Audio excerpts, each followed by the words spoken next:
Vamos a hablar un poco de la palabra de Dios en Gálatas, empezando el versículo 16, Gálatas 5:16. Digo pues, andad en el Espíritu y no satisfagáis la concupiscencia de la carne, porque la carne codicia contra el Espíritu, y el Espíritu contra la carne, y estas cosas se oponen la una a la otra, para que no hagáis lo que quisiereis. Mas si sois guiados del Espíritu, no estáis bajo la ley. En este último tiempo es muy común escuchar la palabra guerra, pero al escuchar la palabra guerra podemos entender que tiene muchos significados. No necesariamente tiene que ver con tanques, con aviones, con misiles, con balas. Por ejemplo, hay algunos líderes que cuando miran sus intereses amenazados, hablan de una guerra. Podemos ver que también hay en la economía, hay guerra. Este último tiempo hemos visto cómo Estados Unidos ha estado peleando económicamente con China por eso de los aranceles. Entonces hay una guerra económica, como también puede haber una guerra en las comunicaciones. Entonces la palabra guerra tiene muchos significados, pero es interesante ver que el apóstol Pablo nos va a presentar, o nos está presentando en estos versículos que leímos, una guerra que no se ve, una guerra que no se oye, una guerra que no se planifica, pero se siente en todo momento. Es una de las guerras más fuertes, es una lucha intensa que a nosotros como cristianos nos puede mantener en victoria o nos puede mantener en derrota. Es una guerra que tiene como centro de batalla la mente y el corazón del cristiano. Estamos hablando de la guerra entre la carne y el espíritu. Y a esta guerra entre la carne y el espíritu, tal vez yo le podría llamar en esta tarde la guerra de los deseos, porque ambos, tanto el espíritu como la carne, pelean, luchan por implantar sus deseos. Pero estos dos poderes son dos poderes antagónicos, son dos poderes contrarios, son dos poderes opuestos. El Espíritu Santo siempre vamos a ver que está asociado con el bien y la carne está asociada con el mal. La Biblia nos ofrece varios versículos, especialmente en el libro de Romanos, donde se habla de los deseos de la carne. Y en su mayoría los deseos de la carne se asocian con los malos pensamientos, se asocian con lo pecaminoso, se asocia con lo que es destructivo, mientras que el deseo, la intención del Espíritu Santo es, hermanos, para nosotros el bien, el gozo, el bienestar y la felicidad que tanto se necesita para poder vivir esta vida. El apóstol Pablo en este capítulo 5, en el versículo 1, empieza hablando de permanecer fieles en la libertad con que Cristo nos ha hecho libres. Pero ya al estudiar esta parte, los versículos que leímos, 16, 17 y 18, nos damos cuenta de que si bien es cierto que el Señor Jesús pagó el precio de nuestra libertad con su sangre en la cruz del Calvario, porque ahora somos libres en Cristo Jesús, pero debemos nosotros de pagar el precio de esta libertad también obedeciendo al Espíritu Santo en lugar de la carne. Es una lucha, hermanos, que tenemos todos, la guerra entre el Espíritu y la carne. Pero déjenme decirles algo en esta tarde. Una persona sin Cristo, una persona inconversa, es una persona que no tiene esta clase de lucha espiritual. Esta guerra de los deseos nada tiene que ver con el hombre que no ha conocido a Dios. Y la razón es bastante simple. Porque una persona que no ha conocido a Dios, una persona inconversa, no tiene esta clase de lucha que tiene, hermanos, el cristiano. En primer lugar, por lo que nosotros luchamos contra esta carne es por el conocimiento que tenemos. Porque tenemos un conocimiento de Dios, tenemos un conocimiento de su palabra, pero el inconverso no tiene ningún conocimiento de Dios. Entonces él no tiene ninguna clase de lucha. Esta persona inconversa está dominada por tres poderes fuertes, por tres grandes poderes que lo han inhabilitado para que tenga esta clase de lucha. Bueno, ustedes saben cuáles son estos tres poderes que gobiernan, hermanos, al mundo. Primeramente, pues Satanás; segundo, el mundo; y tercero, pues la carne. Pero el apóstol Pablo nos explica, hermanos, de una manera bien detallada la condición de una persona sin Cristo.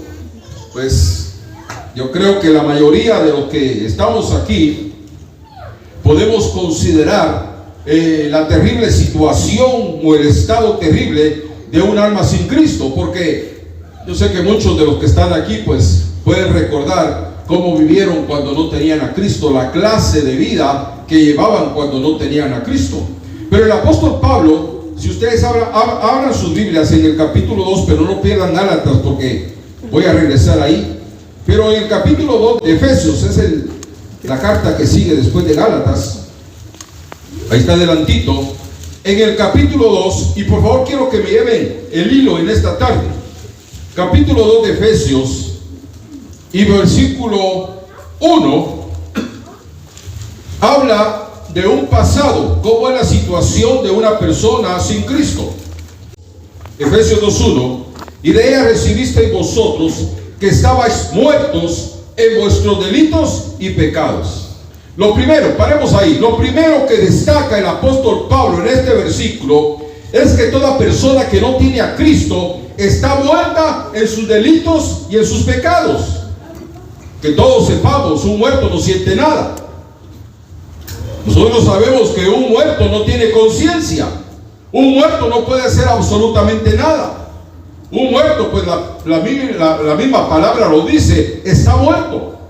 Pero poniendo esto en un estado espiritual, los delitos y pecados forman parte de la naturaleza de una persona que no conoce a Cristo. Y estos delitos y pecados lo dominan completamente. Por lo tanto, una persona sin Cristo no tiene guerra en su mente. Una persona sin Cristo bien puede ir a fornicar, bien puede ir a adulterar, bien puede hacer esto, puede hacer aquello, y no tiene una lucha en su mente. No se siente mal en su corazón. No se siente acusado, hermanos, en su conciencia. ¿Por qué? Porque está muerto en sus delitos y pecados. Entonces la situación de una persona sin Cristo es bien diferente a la situación, hermanos, de un cristiano. El otro dueño de una persona sin Cristo es el mundo. Miren lo que dice el versículo 2 del capítulo 2 de Efesios, donde estamos: que en otro tiempo anduvisteis conforme a la condición ¿de quién? De este mundo, conforme al príncipe de la potestad del aire. La otra razón por la que en los corazones inconversos que no tienen a Dios no hay guerra es porque está controlado por el príncipe de la potestad del aire. El diablo ciega el entendimiento. Él es quien hace que los deseos de la carne sean malos. Miren lo que dice el versículo 3: entre los cuales todos nosotros también vivimos en otro tiempo. Está hablando de un pasado. En los deseos de vuestra carne, haciendo la voluntad de la carne y de los pensamientos. Oiga esto: y éramos por naturaleza hijos de ira, también como los demás. La situación de una persona sin Cristo, la Biblia dice que es un hijo de ira. ¿Por qué? Porque está provocando a Dios a ira, porque está acumulando juicio sobre su cabeza. Pablo nos dice que éramos nosotros, ¿verdad?, en otro tiempo, pero ya no estamos, hermanos, al servicio del pecado, porque como cristianos ya no andamos pecando. Como cristianos ya no andamos haciendo lo malo, porque como cristianos hemos llegado a entender que el mundo no es nuestro hogar, que fuimos trasladados del reino de las tinieblas al reino de nuestro amado Señor Jesucristo, donde ya Satanás no tiene un dominio, ya no tiene un señorío sobre nosotros, porque Él ya fue vencido en la cruz del Calvario, ya fue vencido en nuestra vida. Esa vida pasada quedó atrás. Hoy dice la palabra que estamos justificados por la fe. Romanos 5:1. Justificados pues por la fe, hoy tenemos paz para con Dios por medio de nuestro Señor Jesucristo. Porque el cristiano ya no está activamente en pecado. Porque el cristiano, el verdadero cristiano, lo que quiere es agradar a Dios. Y ya no está en pecado. Entonces hemos llegado a entender que el mundo ya no es nuestro hogar, que fuimos trasladados de una situación de muerte a una vida en Cristo Jesús. Pero todavía, a pesar de que ya el pecado fue vencido en nosotros, todavía en nosotros hay un enemigo feroz que combate todos los días, y este enemigo es nuestra carne, nuestra naturaleza adámica que está dentro de nosotros. Tenemos que estar peleando todos los días contra esta carne. Qué precioso hubiera sido, ¿verdad? Que al decir yo acepto a Jesucristo, al decir yo confieso con mi boca y con mi corazón a Jesucristo como mi Salvador, que en ese momento esa naturaleza y esa carne hubiera sido erradicada de nuestra vida. Pero no, hasta el día de hoy seguimos peleando contra nosotros mismos. Fíjense que cuando nosotros aceptamos a Jesucristo, y cuando una persona lo hizo de corazón, en ese momento se llevó a cabo una limpieza, una santificación. Porque en el momento que la persona acepta a Jesucristo y abre su corazón, en ese momento la sangre de Jesucristo lo limpia de todo pecado. Se produce un lavamiento de pecados, una purificación de pecados, una limpieza de toda la vida anterior. Entonces se lleva a cabo un proceso de santificación, y ese proceso de santificación es a través de la sangre de Jesucristo. Pero hay otra clase de santificación, que a esta clase de santificación le podríamos llamar santificación por la palabra. Y ese es el proceso que tenemos todos los días. El proceso de estar peleando, el proceso de estar luchando contra nosotros mismos. Y eso lo vamos a lograr únicamente con nuestro sometimiento a Dios. Por eso dice el capítulo 22, versículo 11 de Apocalipsis: el que es santo, santifíquese todavía. O sea, el que es santo todavía tiene margen, tiene espacio para seguir santificándose.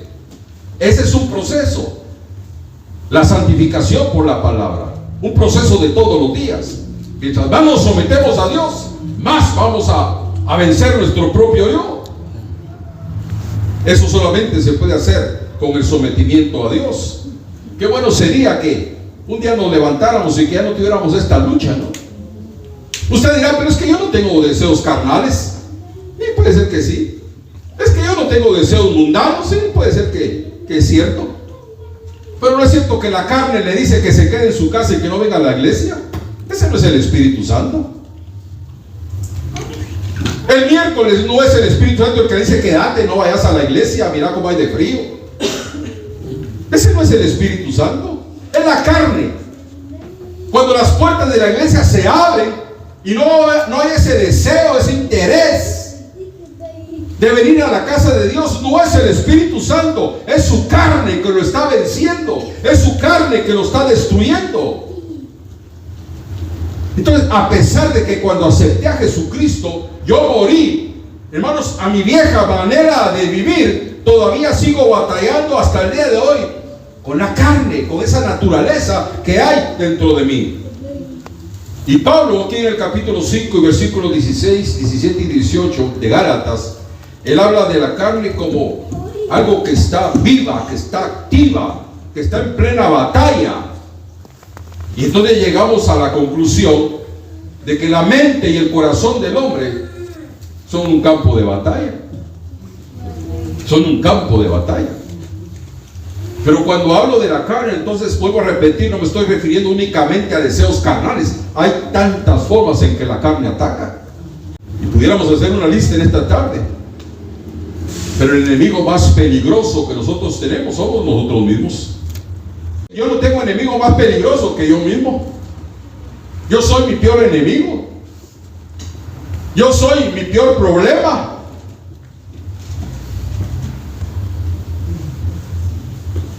Y lo tremendo es que esta carne, esta naturaleza no la podemos suprimir, no la podemos sacar. ¿Cómo nos vamos a arrancar esa naturaleza adámica dentro de nosotros?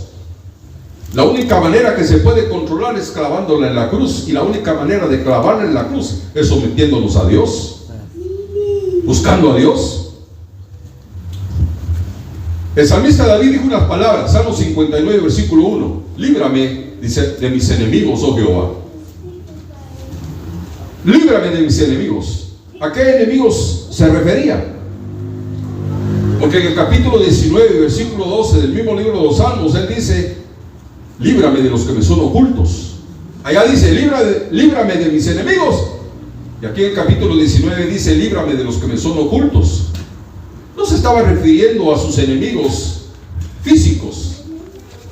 Los filisteos eran enemigos de David, eran enemigos de Israel.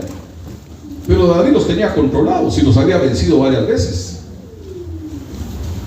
Faraón, los egipcios eran enemigos de David, de Israel, pero los tenía controlados.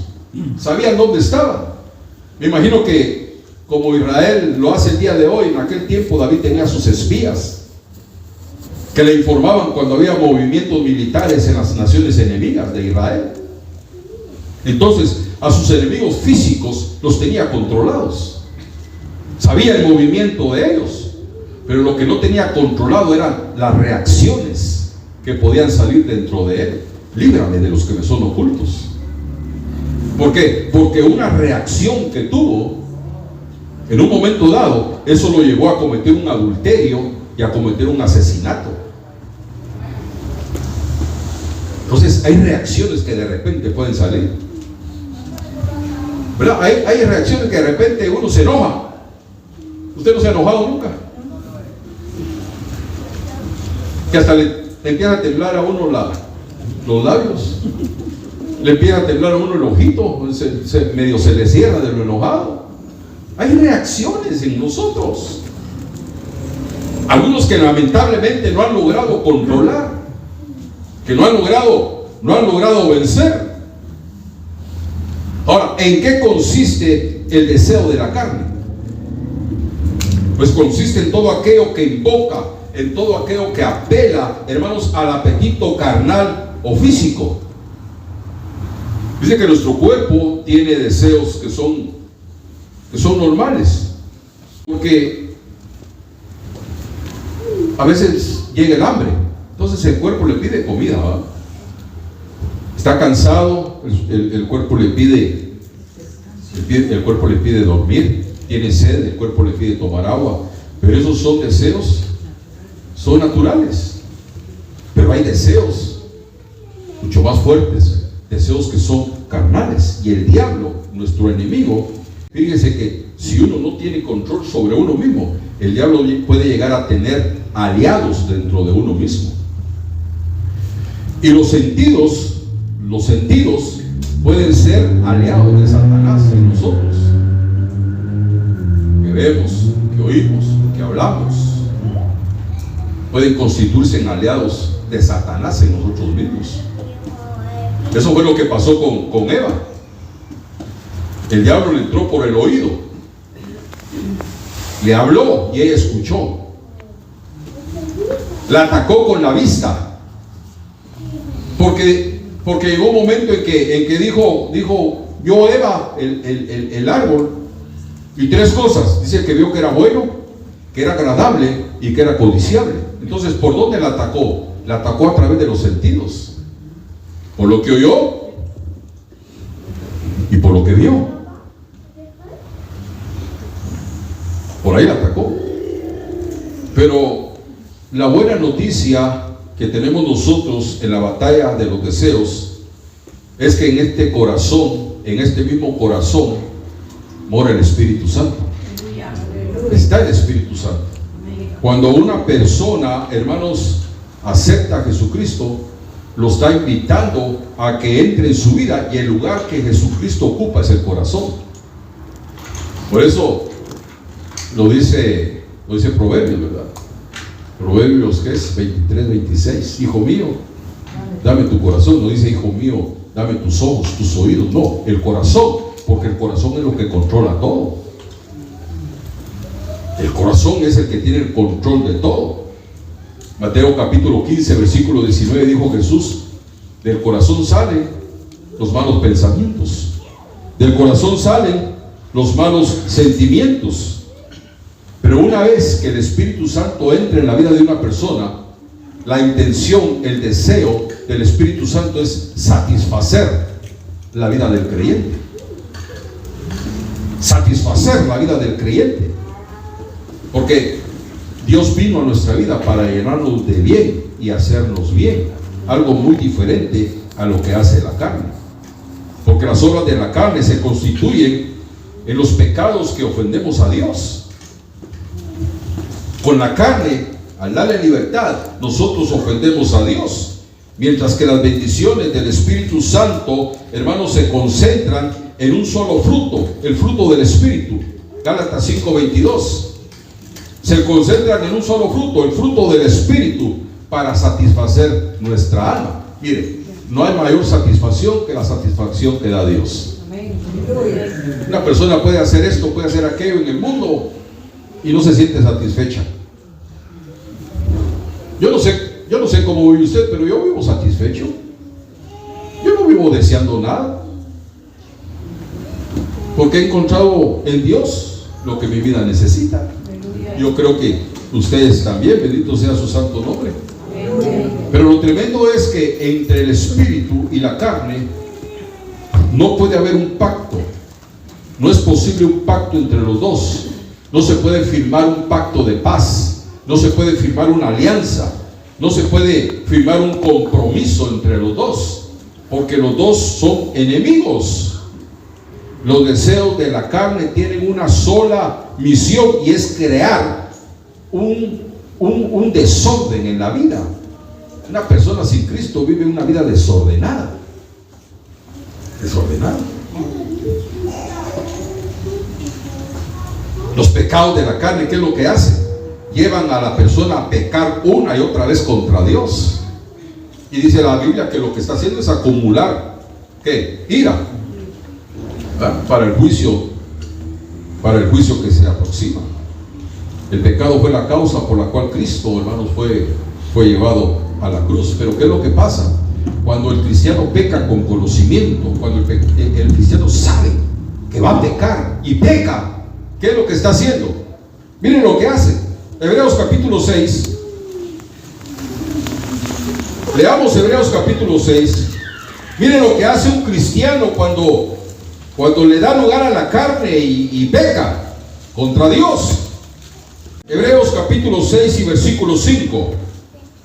Y asimismo, está hablando de un creyente, y asimismo gustaron la buena palabra de Dios, escucharon mensajes, escucharon palabra de Dios y las virtudes del siglo venidero, y recayeron. Ahí paremos, ya no sigamos. Y recayeron. ¿Qué quiere decir la palabra recaer? Volver a caer. Volver a lo mismo. La palabra recaer quiere decir volver a caer. En este caso sería en la misma falta. O sea, reincidir en el mismo pecado, hacerlo una y otra vez, recaer. Ahora, volvamos a empezar, versículo 5. Y asimismo gustaron la buena palabra de Dios y las virtudes del siglo venidero, y recayeron. Sean otra vez renovados para arrepentimiento, y oiga, esto es lo terrible, crucificando de nuevo para sí mismos al Hijo de Dios y exponiéndole al vituperio. Entonces, ¿qué es lo que hace una persona cuando peca conscientemente, con conocimiento? ¿Qué es lo que hace? Volver a crucificar a Jesús. Eso es como que Eso es como una persona cuando peca con conocimiento. Es como que estuviera diciendo, ¿verdad? Crucifícale, crucifícale, igual que los judíos aquellos. Crucifícale, siendo parte de la crucifixión. Por eso es que debemos de entender que el pecado, hermanos, es que no hemos llegado a entender las dimensiones tan horribles del pecado, lo que abarca un pecado. El pecado no es cosa sencilla. El pecado no es cuestión de que lo hago y le echo una mantita encima y me olvido de él. Todo lo que nosotros hagamos en este mundo, sea bueno o sea malo, eso va a tener repercusiones eternas. Porque un día vamos a dar cuentas a Dios de lo que hicimos con nuestra vida. Ahora, volvamos a Gálatas capítulo 5. Ya lo leímos, pero lo voy a leer una vez más. Gálatas capítulo 5 y versículo 16. Digo pues, andad en el Espíritu. Esa es la recomendación que se nos hace en esta tarde. Andad en el Espíritu y no satisfagáis la concupiscencia de la carne. O sea, que si andamos en la carne, ¿qué vamos a cosechar? ¿Qué vamos a cosechar si andamos en la carne?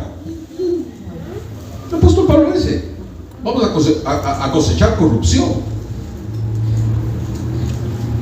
Si andamos en el Espíritu, vamos a cosechar bendición y vida eterna. La Biblia es bien clara. Es bien clara. ¿Qué significa andar en el Espíritu? Ahí lo dice. Andad pues, digo pues, andad en el Espíritu. Pero ¿qué significa andar en el Espíritu? Significa que el Espíritu Santo nos provee, nos ha dado instrucciones absolutamente claras y bien detalladas a través de la Biblia, de su palabra, para que andemos en Él y para que andemos con Él. Andar en el Espíritu, ahí está bien detallado en la Biblia. ¿Cómo es que el cristiano tiene que vivir? No tiene que andar buscando por otro lado. En la Biblia está bien detallado, bien claro, bien explicado cómo el cristiano tiene que vivir. Y es que el que anda en el Espíritu no vive en confusión. La confusión la tienen aquellos que andan en la carne. Entonces es una lucha que el cristiano tiene. Hay una lucha. El verdadero cristiano, oiga, estoy hablando del verdadero cristiano, porque el carnal, le vale. El verdadero cristiano tiene una guerra interna de dos poderes dentro de él. Ahora, ¿quién está dominando, hermanos, en su vida? ¿Quién está ganando la victoria de estos dos poderes en su vida? Pues indiscutiblemente va a ganar el poder, el área de nuestra vida que mejor estemos alimentando. ¿Está alimentando su espíritu? ¿O le está dando de comer a manos llenas a su carne? Pues hay cristianos que no levantan. No levantan. Que pasa el tiempo y siguen siendo los mismos. ¿Por qué? Porque no quieren vivir en el Espíritu. Porque quieren vivir un evangelio tan suave. Un evangelio sin demandas. Un evangelio sin compromisos. Decía mi papá, no son hijos de Dios, sino que son primos. Pero el que se esfuerza, el que quiere, el que lucha, va a tener guerra con su carne. Entonces, ¿a quién está usted alimentando más de estos dos poderes? O sea, la decisión está en cada uno de nosotros. ¿A quién vamos a alimentar más? ¿Si al Espíritu Santo o a la carne? Pero el consejo en esta tarde de la palabra, el consejo de Dios es andar en el Espíritu. Porque si no, ¿qué? Como decimos en Guatemala, qué fregados estamos haciendo aquí.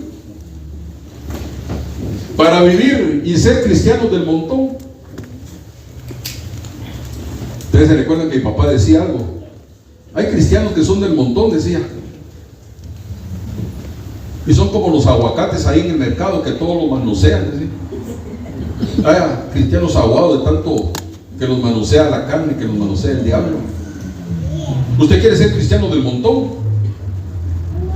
¿Usted quiere ser cristianos como aquel que dijo allá en Isaías, verdad? Alguien que me lo lea. Isaías. ¿Qué es? Isaías 7. 4. Es el 4.